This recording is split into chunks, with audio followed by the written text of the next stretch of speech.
Mike's Daily Podcast. Episode 1012. Hello, it is Mike Matthews broadcasting from Cafe Anyway, located somewhere in Podcastro Valley, the last place on earth. That's where we are.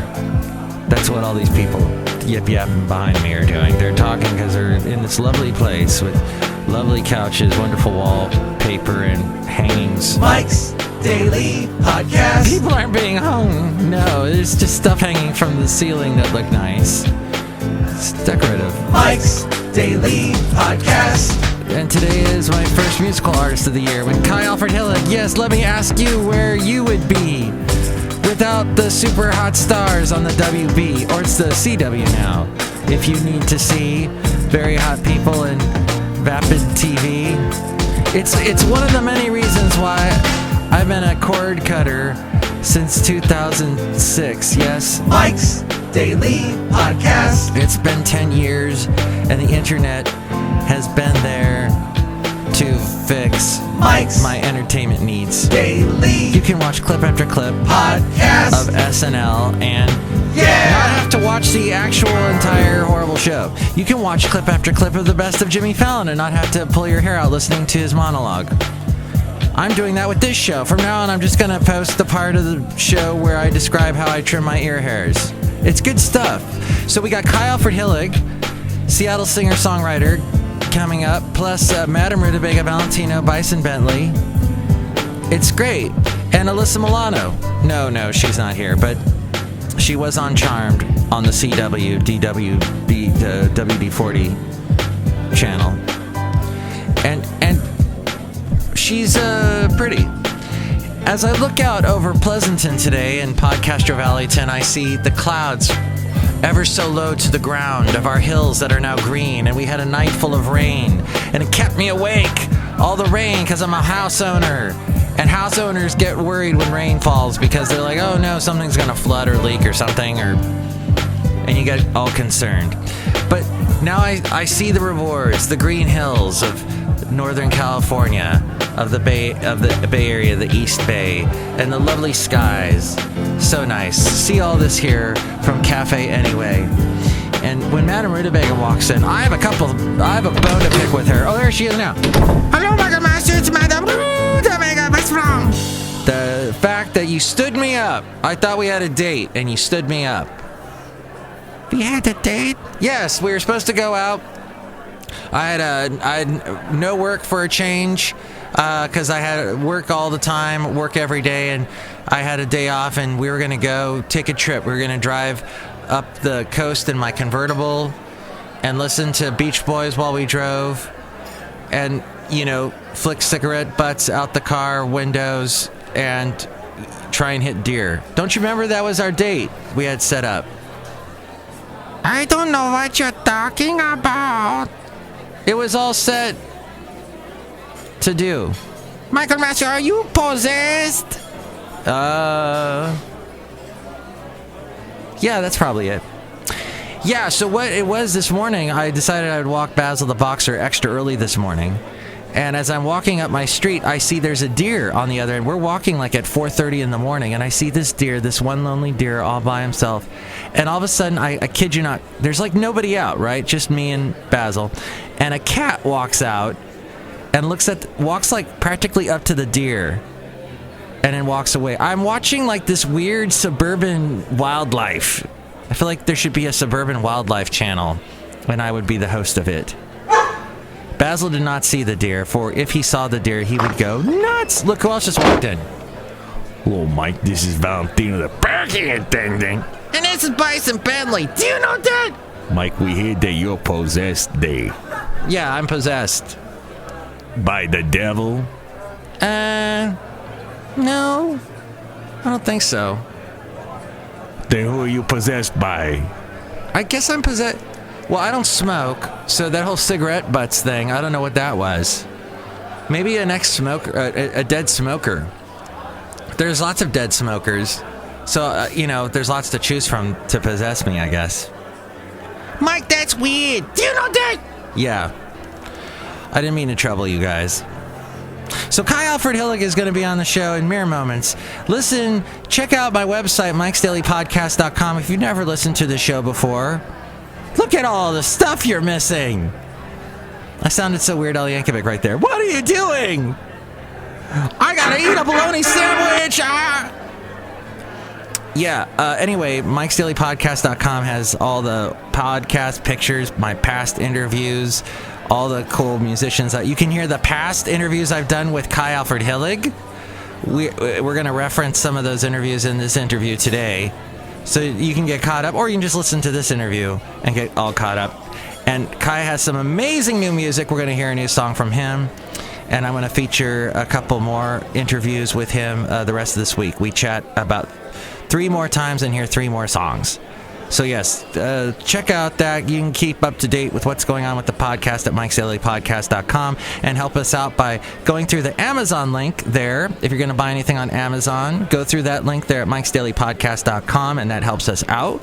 There's also, if you want to contribute through the PayPal and become an inglorious Mike's Daily Podcaster, that's there at mikesdailypodcast.com. You'll get a special greeting from all the Cafe Anyway characters. And where all the places you can listen to the show. We're all over the internet. Mixcloud, SoundCloud, Stitcher, Spreaker, etc., etc. All those links. If you listen to us on iTunes, make sure to rate us. Give us some kind of rating, because then more people find out about us and we don't languish in obscurity. It's all at mikesdailypodcast.com, and here we go. Into an interview. Hi, is this Mike? Kye Alfred Hillig! Hi, how are you doing? Oh my God! It's Kye Alfred Hillig! It's me. Mike's Daily Podcast is happy to talk to Kye Alfred Hillig. Woo! Kye Alfred Hillig as an individual is happy to talk to Mike's Daily Podcast. Oh my God, it's been like almost a year. Yeah, it feels like a long time somehow, doesn't it? A little bit? I mean, maybe not for you. I don't know. For me, it feels long. It feels long to me, too, yeah.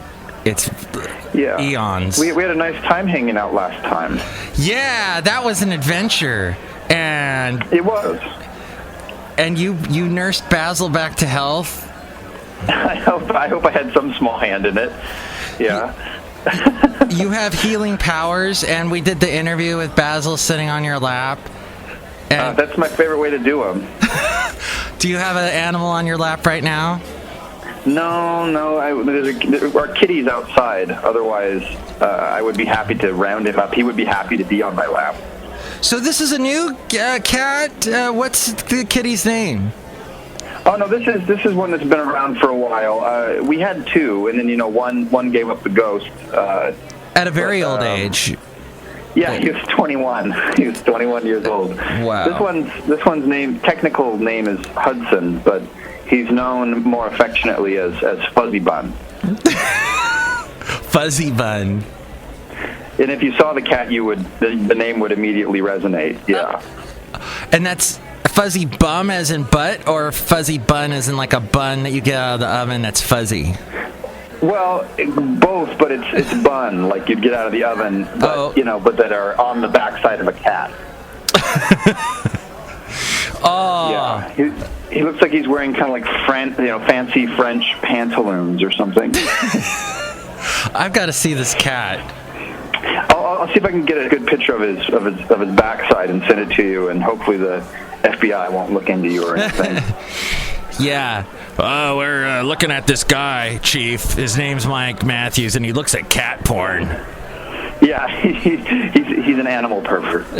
Yeah. Yeah, we always knew that about Mike Matthews. That's old news. For some reason, the head of the FBI sounds like that in my head. I don't know why, but... Yeah, that's probably not too far off, I imagine. Oh, Kye Alfred Hillig! This is the most perfect spot for us to be talking right now. I don't know where you are, but right now, I am, of course, at Cafe Anyway, by way of using the KKIQ studios here in Pleasanton, California, which has a phenomenal window area, and I'm looking out. I'm looking out over. I can't even see Mount Diablo. Usually you can see Mount Diablo here in the Diablo Valley. It is raining, and it reminds me of Seattle, and it reminds me of you. I was actually hoping that it wouldn't be raining where you are, just so I could feel some sort of warmth through the phone. Oh. It's been really nasty here. It's been really gross, and I kind of wish I was doing this in person, because I was hoping there would be some sunshine I could imagine on my face and so forth. There was a little bit yesterday. Oh, well, that's good to hear. At least there's been some, because right now here it looks like we're waiting for the apocalypse or something. I would imagine if it's raining here, it must be pouring up in Seattle because we're we're the same longitudinally is what we're similar. Yeah. Yeah. It's not currently raining, although it is off and on. Right now, it's kind of just gray. It just looks gray. Oh, okay. Makes you want to drink coffee. Yes, I've already done that today. Oh. That's the one thing Seattle does successfully, is it's marketed coffee to you in a way that you do ingest it regularly. You feel like you have to. And then they made the rest of the country want to drink coffee regularly, and that's weird. They did, and imagine Seattle as some sort of coffee hub, I guess that's true, because Seattle, you've got that Seattle's best coffee. You've got Starbucks that started there. Yes.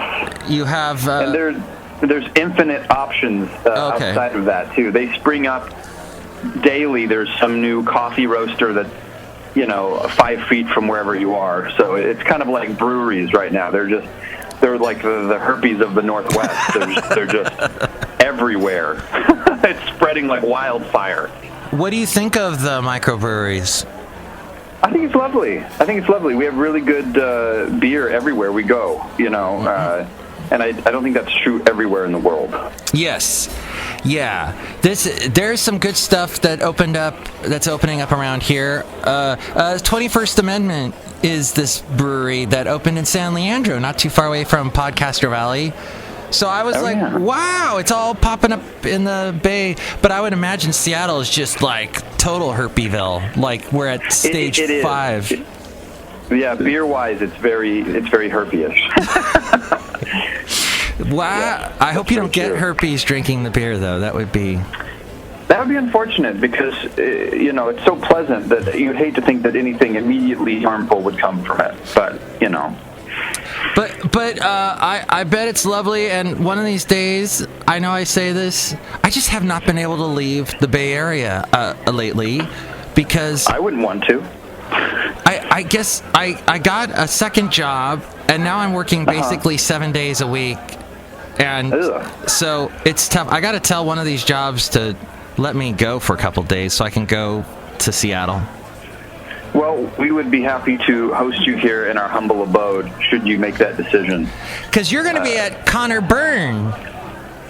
I am. I'm going to be at Connor Byrne, yes, for our album release. And I've been there, and I liked it. It's kind of a well-established place in the area for music. It's kind of pretty. It's photogenic. And people go there to see things. I guess they have a really good open mic. I went to the open mic, actually, and I thought maybe I was going to get to play, but I was too far down on the list. Yeah, you got to really be very predatory in getting your name on the list there to play. I've done it twice. Twice just because I wanted to, play in front of people, and I didn't want to do a show. So yeah. What was the reception? What was the reception to your music like on that open mic night? Good. It was really good, actually. I like doing that kind of stuff because you can be kind of anonymous. You know what I mean? Like when people come to see you, they know that it's you because your name's on a bill and everything. But when people don't know who you are and you can step onto a stage and kind of try to win them over in some way, that's a really good feeling. It's actually better than somebody who knows your music in some ways, because you're like you're coming into this with a clean slate. So. But how do you deal with all of the politics of open mics, of trying to be a performer? Do you just show up really early, or do they just go, oh, Oh, it's you, Kye Alfred Hillig. Please move to the front of the line. No. They don't do that, and I don't. And most of the time, I don't even give them my full name. Not that they would necessarily know it anyway, but I'll just say Kye or something, and then they'll put me on, and often misspelled as Kyle or whatever. So. Oh, jerks. So it goes. I enjoy your middle name and my middle names could both be Butlers, because my middle name's... What's your middle name? Harold. Harold's good. I could see Harold and Alfred hanging out. I could see that too. And raising a young Christian Bale to become Batman and then fight crime. Yes, and yell at studio help. Hey, you're in my light! Yeah. How long you've been doing this? Yeah. But so I'm gonna go by Mike Harold Matthews, I think, because I like that. You sound like a king or something, you know. It's Mike Harold Matthews of Worcestershire sauce. Yeah. Yes, of the Podcastro Valley dynasty. Now, February 26th, is that when you're at Connerburn? Yeah, and it's the same day that the record is coming out officially. So we tried to sync those things up. I'm trying to be a good boy and play the game, but I'm not used to it. I normally just say, I'm going to put it up on this day, and then that's the extent of that. And Brian, as you know, Brian, he's convinced me to try to take the legitimate route on promoting this record, and so I'm being obedient. Oh, cool. Well, that's good, because then we get to do things like do an interview and promote it whilst we speak about it. Well, I would talk to you regardless, but it's a nice excuse. Well, I have heard a couple of songs off the album, and I love it. I love it's. Some of these are just so upbeat, and there's like steel guitar in here, and I was gonna play Always on My Way to You. I scribbled down the title on a piece of paper really quick, so. It's probably the first track. Is it Always Leaving Early, Deb, Lake Tahoe? Early Deb, Lake Tahoe, yes. Yes, that's the opening track, yeah. Can I play it on the show? Sure. Yeah. I could drive to Lake Tahoe listening to this song. You could, and I could as well, but it would be quite more of a to-do. Yeah. It takes a couple hours from here, but it'd take many hours for you. But what was the inspiration? On most of this, I had a friend that had passed away in the early summer this last year, right after we got back from the tour. Wow. The last time, and he was somebody that I really thought a lot of. Mm-hmm. And he was kind of a special person. He used to be a nurse at kind of a mental institution of sorts that I used to work at. And he was a nurse, but he wore like kind of Carhartt overalls every day, and was a staunch atheist, and had a little bit of swagger. He wasn't a normal nurse, and I was very fond of him. And I was very upset when he passed away, and so a lot of that's what kind of kicked off a lot of this batch of songs, was kind of trying to write songs that I thought would somewhat relate to his life in some way. And so even though it sounds like a very peppy song in some ways, the idea is this. So this is maybe this is too much information, but I kept trying to convince him to meet up to have a beer with me when he would come home on his way back from work, because he lived in the Olympia area, and so he would pass by me on the way to home every day, he would never want to do it, not because he didn't like me, but because he just wanted to get home to his family. Oh. And so, I had this kind of idea of like people expecting him, and him wanting to get home but kind of not making it there. Interesting. And so, that's not to make it real somber, but so that's kind of what the basis of it was. And then he really liked nature and being outdoors, and so places like Tahoe and places like that were things he would talk about. So this covers quite a few very deep issues that affect us all in this world, where we put things off. We just sort of, and like he put off having a beer with you for a long time. But I mean that his intentions were great. I mean, to see your family, and stuff. But Sure.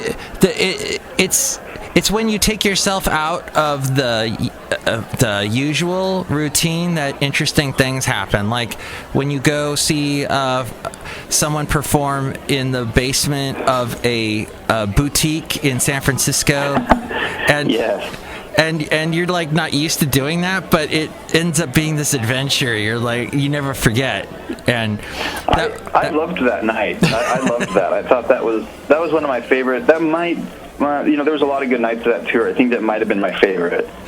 You took some really amazing. liked that. You took some amazing pictures too of that tour last year that you did, where you went from Seattle down to. Did you go all the way to San Diego or?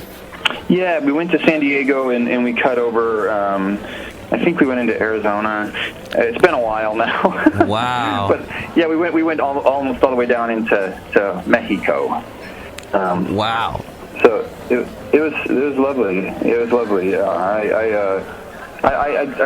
We kind of have this agreement, that we will try to promote what we're doing, and so part of the taking pictures thing is kind of going like, look, I'm in this area, I'm doing something, and so I kind of agree to do that with Brian, as yet again to try to participate in being a music person outside of just writing songs and performing.